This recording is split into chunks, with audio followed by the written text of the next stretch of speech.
राम सुंदर भगवान की, श्री श्री जगन्नाथ बलदेव सुभद्रा महारानी की, पतित पावन श्री श्री गौर निताय की, जगत गुरु श्री प्रभुपाद की, समवेत भक्त वृंद की, निताय गौर प्रमानंदे।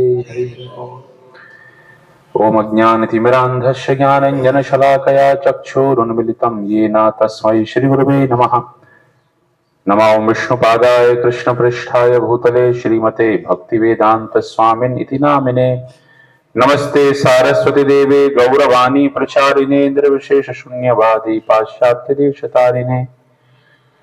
वाञ्छाकल्पतरुभ्यश्च कृपा सिन्धुभ्येव च पतितानां पावनेभ्यो वैष्णवेभ्यो नमो नमः। श्री कृष्ण चैतन्य प्रभु नित्यानंद श्री अद्वैत गदाधर श्रीवासादि गौर भक्त वृंद। हरे कृष्ण कृष्ण कृष्ण हरे हरे, हरे राम राम राम हरे हरे। वृंदावन धाम की स्वागत है सभी भक्तों का। हम में से कई लोग हो सकता है पहली बार ही मिल रहे हैं, और हम सभी का सौभाग्य है कि वृंदावन धाम की यात्रा करने का हम सबको शुभ अवसर प्राप्त हो रहा है। भगवान चैतन्य महाप्रभु 5 महत्वपूर्ण सिद्धांतों को बताते हैं। उनमें से एक सिद्धांत है हरि नाम, भगवान के नाम का जप एवं कीर्तन। दूसरा महत्वपूर्ण सिद्धांत बताते हैं श्रीमद् भागवत का अध्ययन, श्रीमद् भागवत का अध्ययन, श्रीमद् भागवत का श्रवण। तीसरा बताते हैं वैष्णव सेवा, भगवान के भक्तों की सेवा करना। चौथा बताते हैं भगवान के श्री विग्रह की सेवा करना, श्री मूर्तये अर्चन। और 5वां बताते हैं मथुरावास, भगवान के धाम में निवास करना। तो आने वाली जो यात्रा है, जिसका आयोजन इस्कॉन मंदिर वडोदरा के द्वारा किया जा रहा है, तो आप सभी को ये जो 5 महत्वपूर्ण सिद्धांत हैं, मथुरावास, श्री मूर्ति अर्चन का अवसर नहीं मिलेगा, क्योंकि वो तो आप अपने घर में करते हैं बाल जी की सेवा, बल्कि बाकी के जो 4 हैं आपको पूरा पूरा अवसर प्राप्त होगा। हम जहां कहीं भी जाते हैं एक विशेष उद्देश्य से जाते हैं। आप में से कौन कौन गोवा गए हैं? हाथ उठाइए जरा। गोवा कौन कौन गए? मैं भी गया हूं, हाथ उठाइए। हाँ, तो हम में से जो गोवा गए हैं एक विशेष भावना से जाते हैं। गोवा को इस भावना से नहीं जाता कि वहां जाकर के बहुत भगवान का भजन करेंगे, बल्कि इसी मस्ती के मूड से जाते हैं। गोवा जाएंगे, समुद्र में नहाएंगे, बोट में घूमेंगे, ये करेंगे वो करेंगे, ऐसे मस्ती के भाव में जाते हैं। तो स्थान विशेष की बड़ी महिमा है, स्थान का अपने आप में विशेष महत्व है। हर स्थान की अपनी कुछ विशेष उस स्थान का प्रभाव है। एक बार एक व्यक्ति जेल के अंदर था, और जेल के अंदर जैसे वो सोता था रात्रि में, तो उसको स्वप्न में दिखाई देता था कि अपनी माता का जाकर के वो व्यक्ति माता की हत्या कर रहा है। और ये बहुत ही सज्जन स्वभाव के व्यक्ति थे, तो उनको हमेशा इस बात का आश्चर्य लगता था कि ऐसा कैसे कि मुझे मेरी माता की हत्या का विचार ये मेरे मन में आ कैसे रहा है, कैसे ऐसे विचार आ रहा है। तो बार बार जेलर से कहता था हमारी माता जी की जरा जानकारी लगाइए, वो कैसी हैं, स्वस्थ हैं कि नहीं है। तो जब 3-4 बार उसने कहा, तो जेलर ने पूछा, भाई ये बताओ कि ऐसे तुम पूछ क्यों रहे हो कि अपने माता के विषय में? उस जमाने में मोबाइल इत्यादि बहुत पहले की बात, मोबाइल इत्यादि चलता नहीं था। तो जेलर को उसने अपना सारा भाव बताया, विचार बताया कि ऐसी ऐसी घटना है, इसलिए हमारे मन में यह विचार हो रहा है। तो जेलर ने बताया कि जिस कोठरी में तुमको बंद रखा गया है, उस कोठरी में थोड़े दिन पहले एक दूसरा व्यक्ति भी बंद था, और वो व्यक्ति अपनी माता की हत्या करके इस कोठरी में बंद था, और माता की हत्या करके वो व्यक्ति कोठरी में बंद था, इसलिए उस कोठरी का प्रभाव ऐसा हो गया कि इसको भी उसी प्रकार के विचार आ रहे हैं। तो क्षेत्र विशेष का विशेष महत्व है, इसलिए हम जाते हैं ऐसे क्षेत्र। आप स्वयं विचार कीजिए, जहां बहुत जोर से डीजे बज रहा है, अलग अलग प्रकार के पकवान रखे हुए हैं, वहां पर एक माहौल होता है, और दूसरा माहौल भगवान के मंदिर में, जहां सुंदर भगवान का कीर्तन चल रहा हो, भगवान का अर्चन हो रहा हो। तो हम दोनों स्थानों पर अलग अलग प्रकार की ऊर्जा का अनुभव कर सकते हैं। तो जब हम भगवान के धाम में यात्रा करने के लिए जाते हैं, उसका लक्ष्य हमारा स्पष्ट ही होता है। लक्ष्य एक ही है कि हम आध्यात्मिक रूप से लाभ लेना चाहते हैं, आध्यात्मिक रूप से उन्नत होना चाहते हैं। एक होती है तीर्थ यात्रा और दूसरा होता है पर्यटन। इस पर्यटन में और तीर्थ यात्रा में क्या है, अंतर है। पर्यटन होता है मौज मस्ती के लिए, चलो थोड़ा घूमने के लिए चलते हैं, ये है पर्यटन। और तीर्थ यात्रा हम एक विशेष लक्ष्य के साथ में, एक विशेष उद्देश्य के साथ में करते हैं, और उसका लक्ष्य होता है कि हम चलते हैं और अपने जीवन में थोड़ा भगवत अनुभूति को शामिल करते हैं। अपने जीवन में ये जो भक्ति का जो आनंद है उसका थोड़ा रसास्वादन करते हैं। इस भावना के साथ ही व्यक्ति तीर्थ यात्रा में जाया करते थे। पूर्व काल में तो तीर्थ यात्रा बहुत ही कठिन थी। कब जाते थे लोग तीर्थ यात्रा में? चौथेपन में, हाँ, जब सारी जिम्मेदारियों से निवृत्त हो जाए उसके पश्चात ही तीर्थ यात्रा में जाया करते थे। लेकिन वर्तमान में ऐसी स्थिति नहीं है। आज सुविधाएं बहुत हैं, ट्रेन चल गई है, हवाई जहाज चल गया है, सुंदर कार, सब जगह अच्छे होटल्स बन गए हैं, भोजन की व्यवस्था, तो सारी व्यवस्थाएं सुचारू रूप से हो गई। इसलिए आजकल युवा लोग भी केदारनाथ घूम करके आ जाते हैं बल्कि पहले जब जाते थे तो ऐसे जाते थे कि अब गए तो गए, आगे बच के तो भगवान की अनुकंपा, अन्यथा वही गंगा जी में गोविंदाय नमो नमः ऐसे ही विचार करके जाया करते थे। इसलिए कोई लौट करके आता था तो बहुत बैंड बाजे के साथ उसका स्वागत किया जाता था कि वाह, ये धाम यात्रा करके वापस लौट आए। दूसरा धाम यात्रा का लक्ष्य होता है, जैसे हम जाते हैं हॉस्पिटल में जाते हैं। क्यों, कौन कौन हॉस्पिटल घूमने के लिए जाते हैं? हाथ उठाओ। तो जी बहुत दिन हो गए, थोड़ा सोचा हॉस्पिटल घूम करके आते हैं, बहुत थक गए हैं, थोड़ा 5-7 दिन एडमिशन ले लेते हैं, हॉस्पिटल में आराम करके आएंगे। ऐसे कोई करता है क्या? कोई नहीं करता है। हॉस्पिटल में हम जाते हैं इलाज के लिए, कि शरीर हमारा काम नहीं कर रहा है, चलो थोड़ा इलाज हॉस्पिटल में हो जाएगा। तो जैसे शरीर के इलाज के लिए, शरीर के उपचार के लिए हम लोग पसंद करते हैं जाना कहां पर? अस्पताल में। ऐसे ही आध्यात्मिक रूप से इलाज करने के लिए हम आध्यात्मिक डॉक्टर्स, स्पिरिचुअल डॉक्टर्स जो होते हैं, आध्यात्मिक वैद्य, उनके पास हमें जाना होता है। पीछे तक आवाज आ रही है मेरी? आवाज आ रही है पीछे तक? तो ऐसे आध्यात्मिक वैद्य जो उनके पास हम जाते हैं।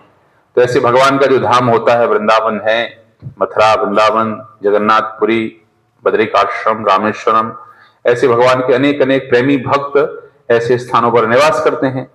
उन स्थानों पर जाकर के हमें उनके विषय में जानने का अवसर प्राप्त होता है। जब पहली बार आप लोगों ने टीवी देखी थी तब कैसा लगा था? कोई बता सकता है अनुभव? कैसे लगता था? लगता है लोग इसके अंदर घुसे हुए हैं क्या? ऐसे किस किस को लगा पहली बार तो कि ये लोग घुसे हुए हैं? हमें तो लगा था पहली बार, जब पहली बार उन्होंने टीवी देखी तो ऐसे ही लगा था कि ये लोग शायद अंदर घुसे हुए हैं, ऐसे लगा था। जब हम किसी वस्तु से बहुत मिलते जुलते हैं, उसके संपर्क में आते हैं, तो उसके विषय में जानना समझना आसान हो जाता है। ऐसे ही हम लोग श्रीमद् भागवत की कथा सुनते हैं, पढ़ते हैं, लेकिन श्रीमद् भागवत की कथाओं की जो लीला स्थली है वो कौन सी? ब्रजभूमि वृंदावन। जब वहां जाकर हम उस स्थान को देखते हैं, उस स्थान के विषय में सुनते हैं, तो आसानी से हम उन कथाओं को अनुभव कर सकते हैं, आसानी से हम उन कथाओं के अंदर प्रवेश कर सकते हैं। हम एक जिसको हम कहते हैं कि दृश्य विजुअलाइजेशन हम कर सकते हैं कि कैसे दोनों संबंधित हैं। तो ऐसे ही हम सभी को इस शुभ अवसर प्राप्त हो रहा है। भगवान के श्री वृंदावन धाम, जो भगवान का स्वयं निवास स्थान है, उसमें यात्रा करने का। लगभग 300 लोग इस यात्रा में आ रहे हैं। तो सबसे आशा की जाती है कि जो भी, ताकि सभी को एक साथ लाभ मिल सके, सब लोग अच्छी सी यात्रा संपन्न कर सकें, तो उसके लिए कुछ नियम विशेष रखे गए हैं। आप लोग इनका ध्यान रखिए। सामान्य से नियम है। तो सबसे पहला तो यात्रा कैसे करेंगे? तो हम लोग 16 तारीख को शाम को यहां से यात्रा प्रारंभ करेंगे। कौन कौन है जो ग्रुप में नहीं है? अभी जो ग्रुप बनाया गया है उस ग्रुप में आपका नंबर नहीं है और आप वृंदावन यात्रा में आ रहे हैं, ठीक? कहां है हमारे वॉलेंटियर? आप लोग ग्रुप में नहीं है ऐड? ठीक है। जो लोग ग्रुप में ऐड नहीं है, अभी पीछे आपको ग्रुप में ऐड कर दिया जाएगा, ठीक है। आज आप ग्रुप में अपना नंबर ऐड करवा के जाना, जो लोग ग्रुप में नहीं है, तो वो सारी सूचना ग्रुप में आएगी। फिर भी यहां से एकता नगर निजामुद्दीन एक्सप्रेस जो है शाम को 4:30 बजे, उसमें हमारा टिकट है। कुछ भक्त लोग स्लीपर कोच में हैं, कुछ भक्त लोग एसी कोच में हैं। तो वैसे आप ग्रुप में सर्कुलेट कर दी गई है। फिर भी आपको जो अभी आधार आपका आईडी कार्ड मिलेगा, उसमें आपके जाने की सीट, आने की सीट और आपका एकोमोडेशन, आपका निवास कहां पर है, वो तीनों जानकारी उसमें रखी गई है, ठीक है। तो उस पर भी है और ग्रुप में भी शेयर कर दी गई है। आपको अपना अपना आईडी कार्ड लेकर के चलना है साथ में, आधार कार्ड या पैन कार्ड जो भी है, जिस नाम से टिकट है वो आईडी कार्ड आपको लेकर के चलना है। और साथ ही साथ एक आई कार्ड और दिया जाएगा आपको, तो वो आई कार्ड आपको पहन करके रखना है। इसलिए पहन के रखना है कि बसेस हैं जिसमें हमें घूमना है, अभी हम तो सबका चेहरा जानते नहीं है, तो वो जो वॉलेंटियर वो रोक देंगे आपको, माता जी आपको नहीं बैठना है। तो आप बोलोगे हमें बैठने नहीं दे रहे हैं, तो वो जी तुम्हें पता नहीं हम पूरा पैसा दे करके आए हैं, तो बिना आई कार्ड के वो नहीं जाने देंगे। फिर प्रसाद होगा सभी भक्तों का, तो आई कार्ड नहीं होगा तो उनको पता नहीं कौन व्यक्ति, भाई इतना बड़ा वृंदावन, इतने सारे लोग, कौन सा श्रद्धालु आकर के पा रहा है प्रसाद, तो क्या बोलेंगे, नहीं नहीं आपको प्रसाद नहीं लेना है। तो आपको अच्छा नहीं लगेगा, अच्छा लगेगा क्या, डांट रहे हमारे लिए, भगा रहे हैं, हमें लेकर के आए यहाँ पे, हमें भोजन नहीं दे रहे हैं। इसलिए जो आई कार्ड आपको मिलेगा वो क्या करना है, पहन करके रखना है, पूरी यात्रा पहन करके जाना है और आते समय हमें वापस कर देना है, ठीक है।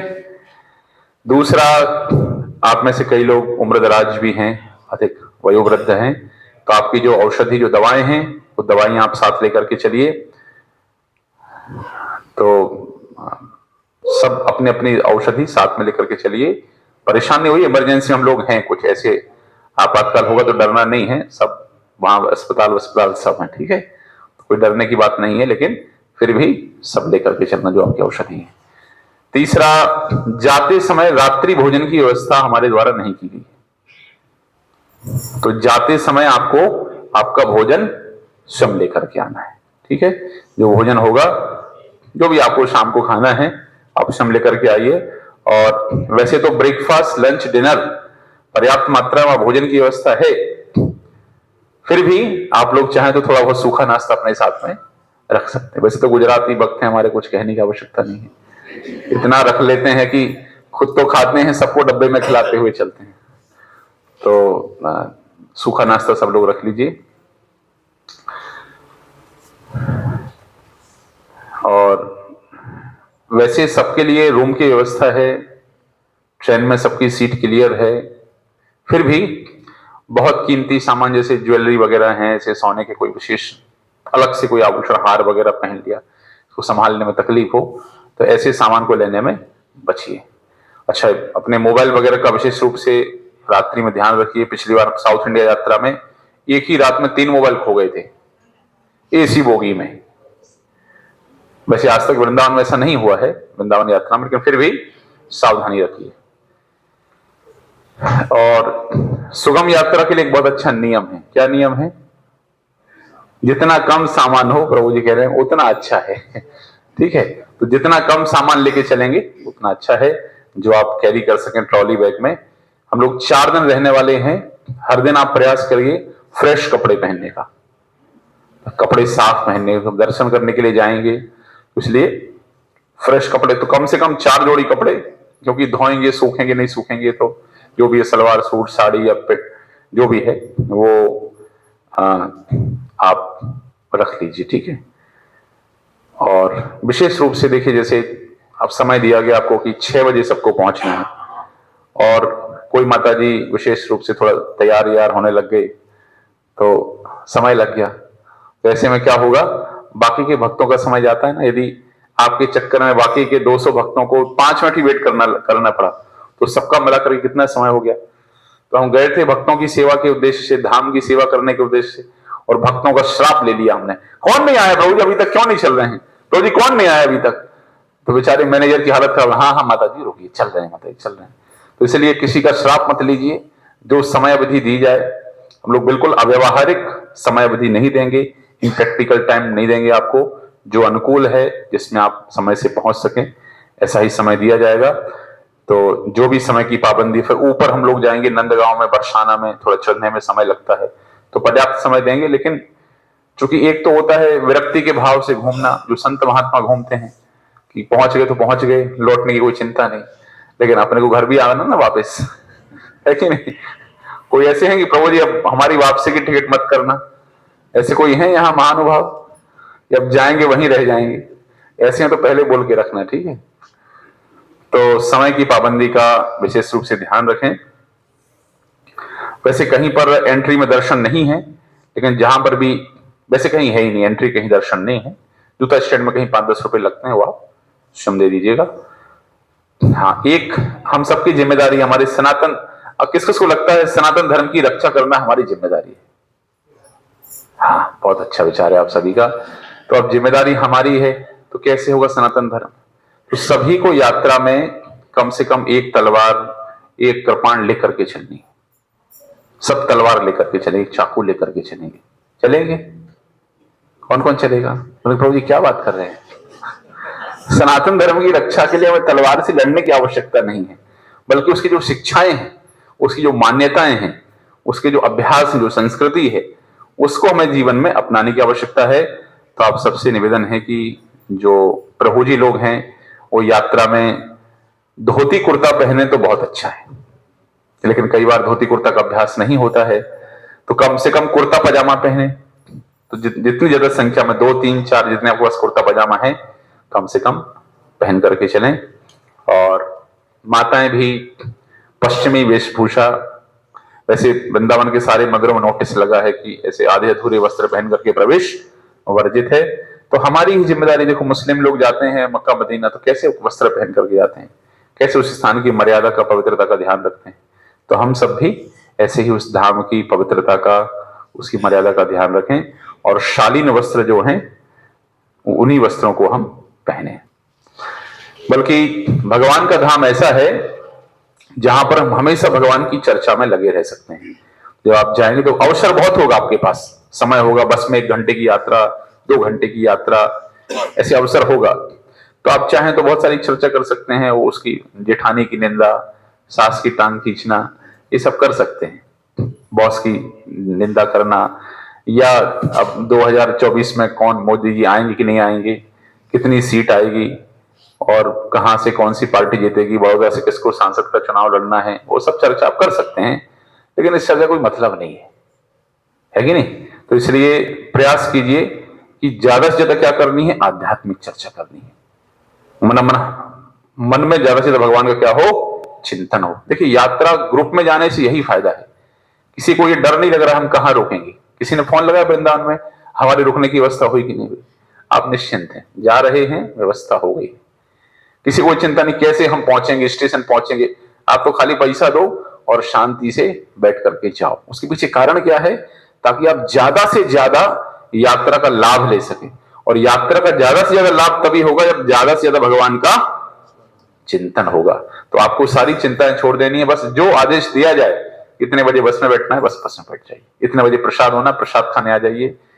खूब छाछ की व्यवस्था सबके लिए की गई है, गुजराती भक्तों के लिए। तो फिल्म के गाने वगैरह सुनना और यहाँ वहां की फालतू की बातें करना, वो नहीं करना है हमें वहां पर। और कहते हैं कि तमाम सारे अलग अलग स्वभाव के लोग होते हैं, तुलसी इस संसार में भांति भांति के लोग, तो हम सबके अलग अलग स्वभाव हैं, फिर भी इतने सारे स्वभाव के लोग एक साथ मिल रहे हैं। तो हमारे, हो सकता है हमारे ओपिनियन में डिफरेंस हो, माता जी का कुछ मानना है, प्रभु जी का कुछ मानना है, मेरा कुछ मानना है, आपका कुछ मानना है, लेकिन परिवार का अर्थ यही होता है, सब जब एक साथ में होते हैं तब उसका अर्थ यही होता है कि हमें एक दूसरे के जो विचार हैं उसका सम्मान करना चाहिए। We should respect others thoughts. जो भी विचार, हम हो सकता है उससे सहमत हो या ना हो, सहमति असहमति अलग बात है, लेकिन सम्मान एक अलग बात है कि नहीं?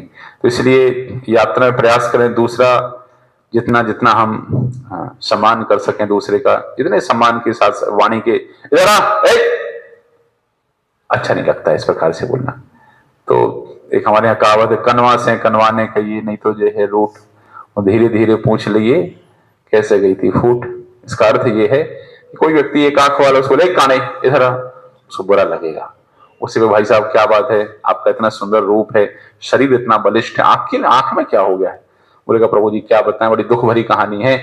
वो सारी दुख भरी कहानी सुनाएगा आपको, उसको बुरा भी नहीं लगेगा। तो ऐसे शब्दों का प्रयोग यात्रा में सोच समझ के करें। जैसे मैंने कहा कि हम एक आध्यात्मिक उन्नति के विचार से ही यात्रा में जा रहे हैं, तो हमारे कारण किसी को कष्ट ना पहुंचे, ऐसा ही विचार करके हमें चलना है, तब तो हमारी यात्रा सार्थक है। और यात्रा में जाकर किसी भक्त को दुख पहुंचाया हमने और उसको कष्ट पहुंचाया, तो फिर हमारी यात्रा में हम लक्ष्य प्राप्त नहीं कर पाए। और यात्रा के दौरान आपको कोई समस्या यदि होती है, कुछ असुविधा हो रही है, आप बिल्कुल मत हिचकिचाइए। हमारी यात्रा में आगे हरिश्चंद्र रोग,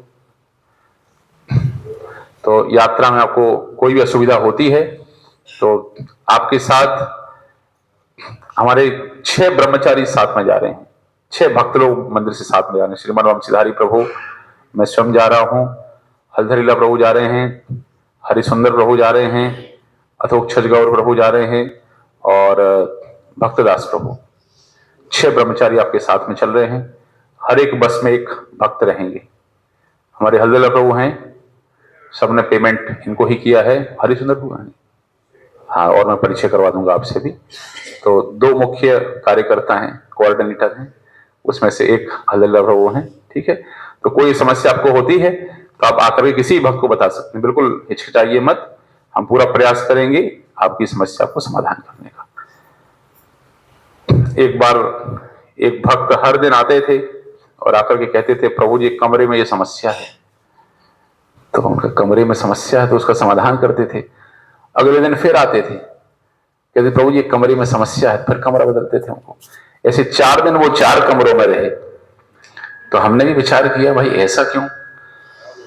उन्होंने कहा प्रभु आपको क्या समस्या हो रही थी कमरे? बोले प्रभु जी हमने कथा में सुना था कि वृंदावन में गोस्वामी गण आए थे तो एक वृक्ष के नीचे 3 दिन से अधिक नहीं रहा करते थे। एक वृक्ष के नीचे 3 दिन रहा करते थे। तो हमने भी सोचा वृंदावन में 4 दिन के लिए आए हैं तो एक कमरे में 1 दिन से ज्यादा नहीं रहेंगे। तो इस प्रकार का आपको आचरण नहीं करना है। गोस्वामियों का अनुशीलन करके एक कमरे में 1 दिन, नहीं तो व्यवस्थापक मंडल को, मैनेजर्स को थोड़ी सी तकलीफ हो जाती है। तो वृंदावन में 5000 से अधिक मंदिर हैं और हमारी यात्रा 4 दिन की है, तो सारे मंदिर तो संभव नहीं है, बल्कि जो मुख्य स्थान है वृंदावन के सप्त देवालय, नंदगांव, बरसाना, गोवर्धन और राधा कुंड, श्याम कुंड इत्यादि और गोकुल इत्यादि जो स्थान हैं, उन स्थानों पर हम जाएंगे। आप कहीं और आपको समय मिलेगा तो कुछ और नए मंदिर जो बने हैं आपको समय देंगे तो आप वहां पर जा सकते हैं उस समय के दौरान। क्योंकि प्रयास कीजिए जहां ग्रुप जा रहा है वहीं पर साथ में रहेंगे तो आपको आसानी रहेगी। मंदिर दर्शन करने के लिए जाते हैं तो प्रयास कीजिए उस मंदिर विशेष के जो नियम है, कई ऐसे मंदिर है जहां पर कैमरा अलाउ नहीं है, या तो फिर उसमें क्या है कि कई बार हमारा पिछला अनुभव ऐसा रहा है, भक्तों को यहां से समझा बुझा के ले जाते हैं कि कैमरा नहीं चलाना है और वो चला देते हैं, फिर अंत में हाथ पैर जोड़कर उनको सुलझवाना पड़ता है, तो एक जिम्मेदारी और बढ़ जाती है। तो जहां पर दिशा निर्देश है कि कैमरे इत्यादि उपयोग नहीं करनी है तो वहां पर ना करें। और सबसे महत्वपूर्ण भगवान की कथा, भगवान के नाम, भगवान का दर्शन और भगवान के प्रसाद का पूरा पूरा लाभ उठाना है। जहां कहीं प्रवचन होता है, श्रील प्रभुपाद जी एक बार वृंदावन में ही थे, हमारे प्रतिष्ठाता आचार्य, उनके गुरुजी ने कहा जिसको दर्शन करने जाना है आप लोग दर्शन करने चले जाइए। श्री प्रभुपाद जी बोले हम दर्शन करने शाम को मिले अपने गुरुदेव को, तो उन्होंने कहा अभय बाबू आप दर्शन करने के लिए नहीं गए?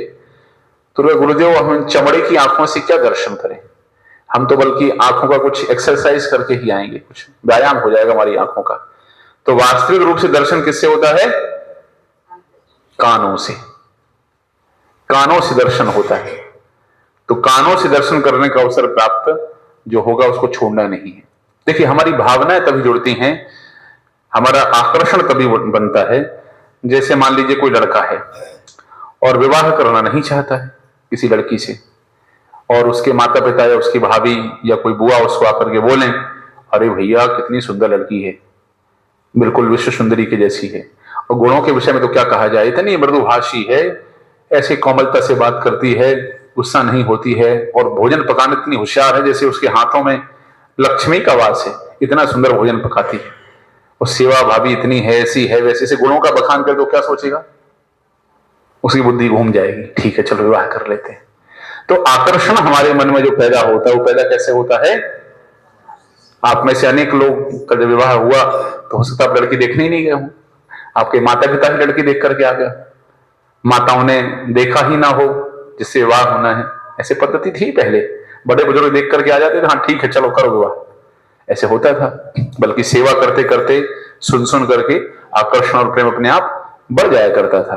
तो इसलिए जहां कहीं आपको अवसर मिले, जब हमारी कथा के दौरान शाम को, सुबह और जहां जिस स्थान पर हम जाएंगे वहां पर सत्संग होंगे, तो आप जरूर उसका लाभ उठाएं।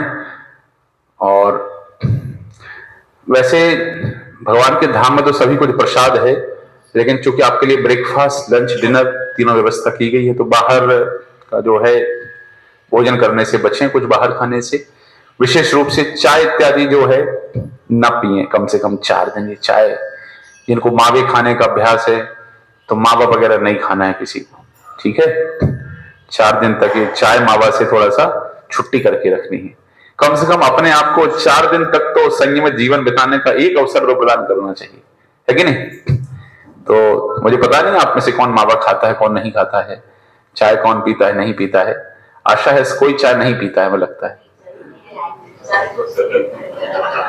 हाँ, तो चाय जो है, चाय बड़ी प्रसिद्ध है ना भारत में। कुछ लोग प्रयास में कि चाय को भारत का राष्ट्रीय पेय घोषित किया है। तो वैसे तो शास्त्र की मर्यादा के अनुसार चाय भी एक नशे की श्रेणी में ही आती है, क्योंकि अपने कैसा लगता है अब भाई हमारा तो बड़ा सिर दर्द कर रहा है, किसी का सिर दर्द करता है, किसी का प्रेशर नहीं बनता है, किसी को थकावट लगती है बिना चाय के। तो चाय भी एक नशा है, नीचे दर्जे का है लेकिन है नशा। तो कम से कम इसलिए मैंने कहा कि एक अवसर अपने आप को दें कि प्रभु जी आपकी शरण में आए हैं, आपके धाम में आए हैं, तो ये 4 दिन तक हम ऐसे नियम पालन करेंगे कि चाय का सेवन नहीं करेंगे। तो प्रयास करिए, कम से कम अपने तरफ से प्रयास करिए, प्रयास करिए, ठीक है। और एक वृंदावन 1 महीने की परिक्रमा होती है, उस परिक्रमा में विशेष नियम है, यदि किसी की सेहत खराब हो जाए तो फिर परिक्रमा नहीं करनी चाहिए। तो अपनी स्वास्थ्य का आप लोग विशेष रूप से ध्यान रखें। हम लोग क्योंकि अलग अलग उम्र के व्यक्ति हैं ना, तो कई बार थोड़े से शेड्यूल टाइट भी हो जाता है, तो आप पर्याप्त विश्राम कीजिए। वैसे मंगल आरती का समय सुबह 4:30 बजे होता है, हम लोग प्रयास करें कि मंगल आरती में जाएं, ऐसे ही प्रयास करना है। जो युवा हैं उनको तो छोड़ना ही नहीं है अवसर, जो वृद्ध हैं थोड़ा सा उनको ढील मिल सकती है। फिर भी स्वास्थ्य का विशेष रूप से ध्यान रखें।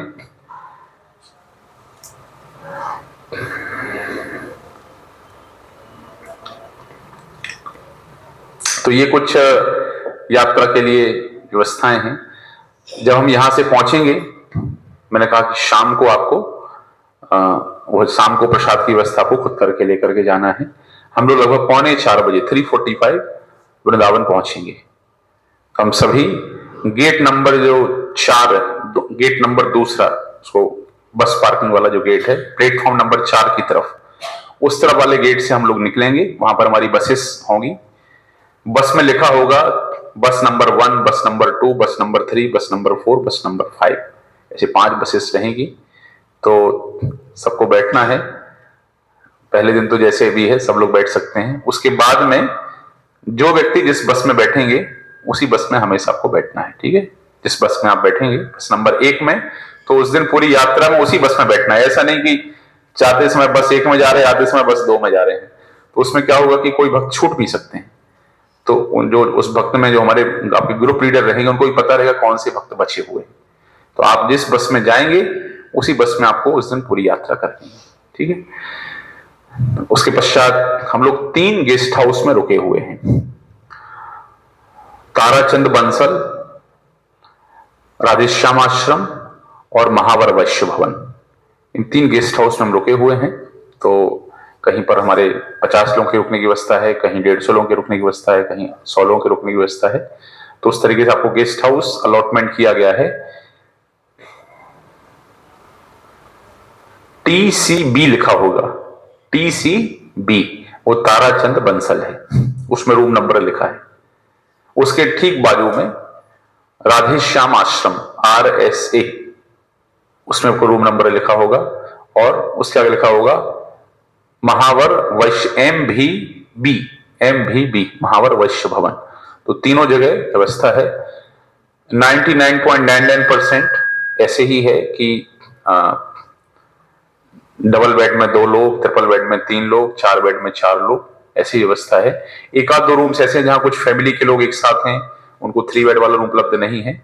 रूम जहां बड़े हैं तो 2+1 एक एक्स्ट्रा मैट्रेस उनको दिया गया है। 1-2 रूम ऐसे होंगे, 2-3, बाकी मोस्टली आपके लिए व्यवस्था है। ब्रेकफास्ट हमारा सुबह होगा कि जिस हिसाब से हम निकलेंगे वो अनाउंस ग्रुप में करेंगे। लंच लगभग 1 बजे होगा, और डिनर शाम को 7 साढ़े 7 बजे के लगभग वो डिनर। ठीक है, ये सारी व्यवस्थाएं ताराचंद बंसल में गेस्ट हाउस में एक बड़ा हॉल है, वहां पर सारी व्यवस्थाएं हैं। वहीं पर आपको ब्रेकफास्ट, लंच और डिनर लेना है।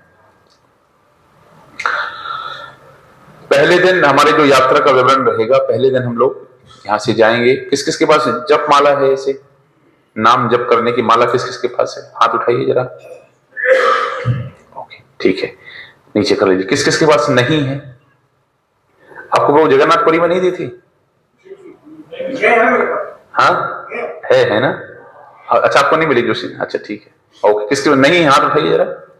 ठीक है, जिसके पास जपमाला नहीं है तो पहले दिन ही आपको ऐसे जपमाला और थैली जो हम लोग उपलब्ध कराएंगे।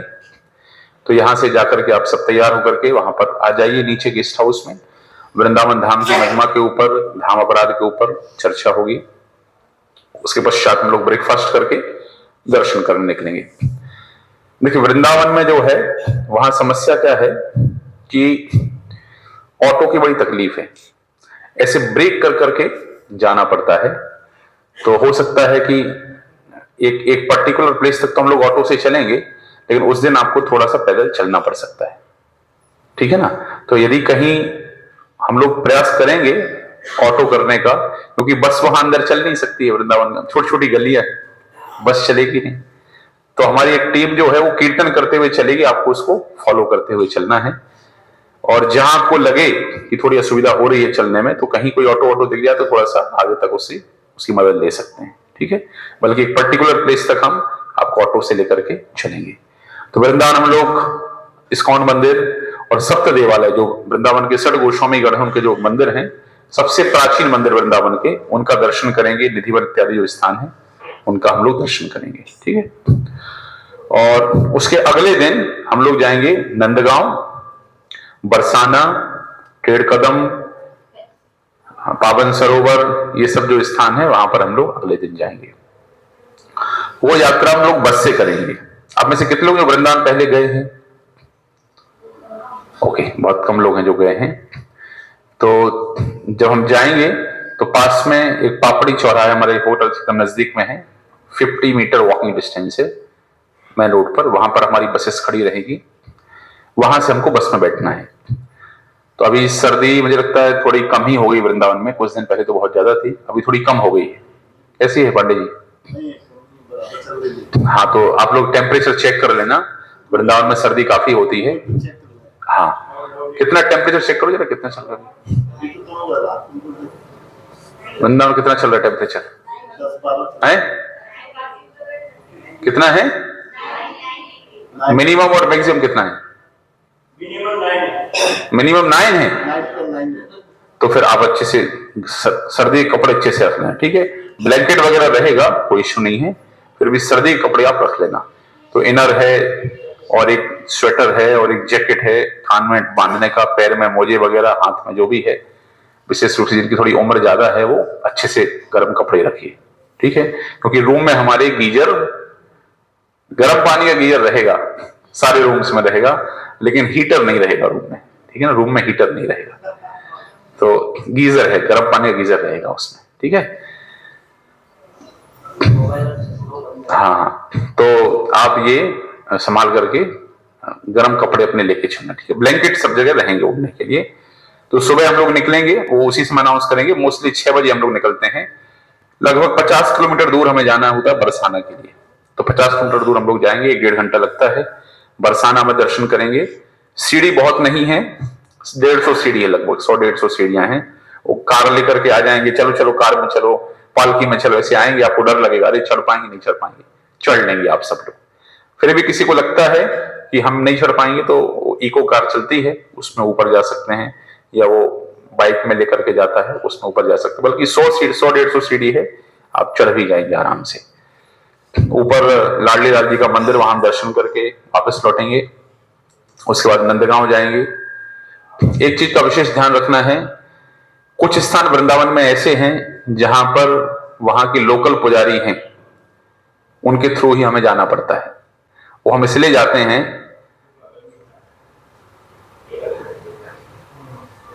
रिकॉर्डिंग हो रही है, रिकॉर्डिंग के बाद कहेंगे, ठीक है। तो हम लोग वहां दर्शन करेंगे, ठीक है।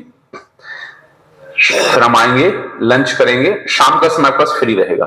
तो आप किसी को शॉपिंग करने जानी है, अपने गोपाल जी के लिए वस्त्र खरीदने हैं, वृंदावन एक बड़ा मार्केट, उसका नाम है लोई बाजार। तो वहां पर बड़े बड़े व्यापारी बैठे हुए हैं जो पूरे विश्व में ये जो डिवोशनल आइटम्स हैं उनका व्यापार करते हैं। तो आप लोग वहां जाके शॉपिंग कर सकते हैं। उसके अगले दिन हम लोग जाएंगे गिरिराज जी की परिक्रमा करने। गिरिराज जी, बाकी सब चीजें बदल गई हैं, लेकिन गिरिराज जी आज भी वही है जिनको भगवान ने धारण किया था। तो गिरिराज जी की जो परिक्रमा है वो है कितने किलोमीटर की? 21 किलोमीटर की परिक्रमा है, 21 किलोमीटर की। तो जिनके शरीर में अभी शक्ति है, लग रहा है कि बल है, वो कैसे करेंगे परिक्रमा? पैदल। और उसमें 2 परिक्रमा है, एक छोटी परिक्रमा है, एक बड़ी परिक्रमा है। तो किसी को लग रहा बड़ी नहीं कर पा रहे हैं तो छोटी कर लो, और बड़ी कर सकते हैं तो बहुत अच्छा है, तो पैदल परिक्रमा करें। जो पैदल नहीं कर सकते हैं तो उनके लिए ऑटो की व्यवस्था रहेगी, उसका पैसा आपको खुद देना है। वो 100 या 150 रुपीज लेगा एक आदमी का, तो ऑटो की। और एक ब्रह्मचारी भक्त हमारे आपके साथ में चलेंगे, वो सब ऑटो वालों को साथ में लेकर के चलेंगे। तो आपको स्थान स्थान पर रोक करके 3-3.5 घंटे में सारी परिक्रमा संपन्न करवा देंगे। हम लोग बस से जाएंगे, वृंदावन से गोवर्धन, बस खड़ी रहेगी पार्किंग में, आएंगे, परिक्रमा करेंगे, और फिर वापस प्रसाद लेने के, वापस वृंदावन जाकर के प्रसाद लेंगे अपना, ठीक है। तो ऐसे गोवर्धन की परिक्रमा होगी तीसरे दिन। और बाकी कथा वगैरह आपको सब वही सुनाएंगे, मैं भी एक शेड्यूल बता रहा हूं आपको। और चौथे दिन हम लोग गोकुल और जो रमण देती है, ब्रह्मांड घाट है, और भगवान कृष्ण का जो जन्मभूमि है, उन स्थानों के दर्शन करेंगे, और मथुरा में। और वहीं से दर्शन करके हम, ट्रेन हमारी 2:30 बजे की ट्रेन है, तो हम लोग वापस लौट आएंगे। वापसी में लंच की, डिनर की व्यवस्था की गई हमारे द्वारा। तो रात्रि में आपको डिनर रहेगा ट्रेन में, और आकर के आपको 1:30 बजे आप यहां पहुंच जाएंगे बड़ौदा। तो जो भी आपको लेने, या तो आप ट्रेन में सेटिंग कर लीजिए कौन कहां जाने वाला है, या ऑटो से निकल जाइए, घर से कोई लेने आता है तो निकल जाइए। तो ये कुछ व्यवस्थाएं हैं यात्रा के संदर्भ में, कैसे आपको यात्रा करनी है। तो यात्रा के जो नियम हैं उनका ध्यान रखें। अब कोई प्रश्न है किसी का, कोई जिज्ञासा है, कोई कंफ्यूजन है अभी, तो आप पूछ सकते हैं।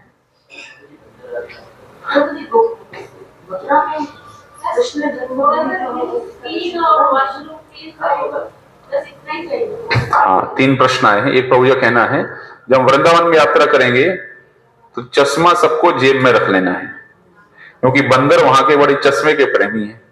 जिसकी आंखों में चश्मा देखते हैं वो चश्मा निकाल करके ले जाते हैं। मुझे भी लगता था चश्मा कैसे ले जाते हैं, एक दिन ले गया हमारा चश्मा, तो उस दिन हमें पता चला कैसे चश्मा ले जाता है। और पर्स वगैरह भी ले जाते हैं, तो थोड़ा संभाल करके रखना है। और मोबाइल में बात करने के बड़े प्रेमी हैं, आईफोन किसी का ले गए लाख रुपए का तो तकलीफ हो जाएगी, चश्मा तो 500-700 हजार का आता है। तो इसलिए विशेष रूप से वृंदावन में चश्मे का और मोबाइल का विशेष ध्यान रखना है, ठीक है। तो और सावधानी से रखना है, तो ये वृंदावन विशेष ध्यान रखना है। माता ने टॉयलेट बाथरूम का पूछा। टॉयलेट बाथरूम आपको हमने अपनी अनुभव के अनुसार अच्छे ही रूम बुक किए आप लोगों के लिए, जो सबसे अच्छी व्यवस्था वहां हमारे बजट में हो सकती है। तो ठीक है, तो टॉयलेट बाथरूम गीजर वगैरह सब रहेगा वहां पर। और किसी को ऐसे लग रहा है कि टॉयलेट बाथरूम 1 दिन 2 दिन रहते हैं साफ नहीं हो रहा है, तो आप जाकर के रिसेप्शन में बोल सकते हैं और फिर टॉयलेट बाथरूम साफ करके जाएंगे। ठीक है, आपका प्रश्न माता जी क्या था? मथुरा में अंतिम दिन हम लोग जो है वो अंतिम दिन जो हमारा है उस दिन हम सुबह लगेज पैक करके निकलेंगे, चेकआउट करके निकलेंगे। ठीक है ना, मॉर्निंग में। हाँ, हम लोग जन्मभूमि दर्शन करेंगे, वहां से गोकुल जाएंगे, गोकुल में ब्रह्मांड घाट का दर्शन करेंगे, 84 खंबा दर्शन करेंगे, रमण रेती दर्शन करेंगे, वो सब हम दर्शन करेंगे। ठीक है ना। हाँ ब्रो, हम ये कह रहे थे आपने होता 15 सावधान रहना, तो लोग मोस्टली ये सोचते हैं हम तो सावधान रहे कुछ नहीं होगा, लेकिन हमारे रिलेटिव थे उनको भी ये बोला गया था सावधान रहना। वो ऑटो रिक्शा में जाते हैं, बंदा कब जब मारो चश्मा उठा के, हाँ, रिक्शे के अंदर ले जाता है, बिल्कुल हमारा भी ले गया था। इसलिए इसे ध्यान दिया था, कहीं भी मोबाइल है, हाँ, कोई दुपट्टा वो बहुत तेजी से मारता है, फ्रूटी में मानता है फिर। वृंदावन के बंदर सर्दी में भी फ्रूटी पीते हैं। हाँ ठीक है।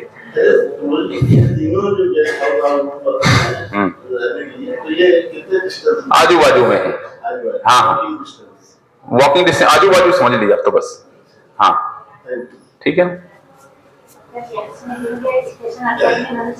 हाँ, स्टेशन सब लोग सीधे स्टेशन पहुंच जाइए। ठीक है, जल्दी पहुंच जाइए स्टेशन। ठीक है।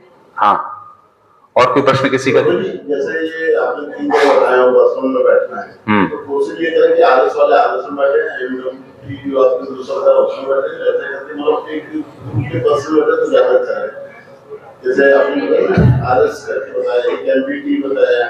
हाँ, एलबीटी वाले एलबीटी बस में बैठे तो ज्यादा अच्छा है कि एक ही जगह पर बैठे, बस यहाँ वहाँ की जगह। हाँ ठीक है।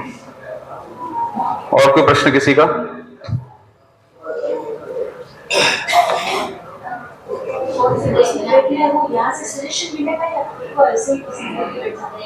आपको बस में जाकर के बैठ जाना है।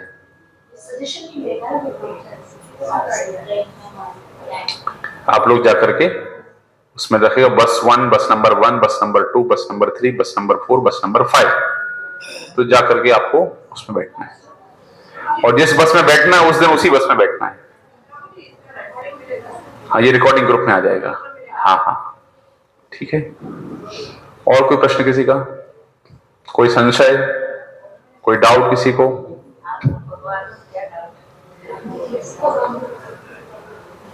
ये बंद कर दूं?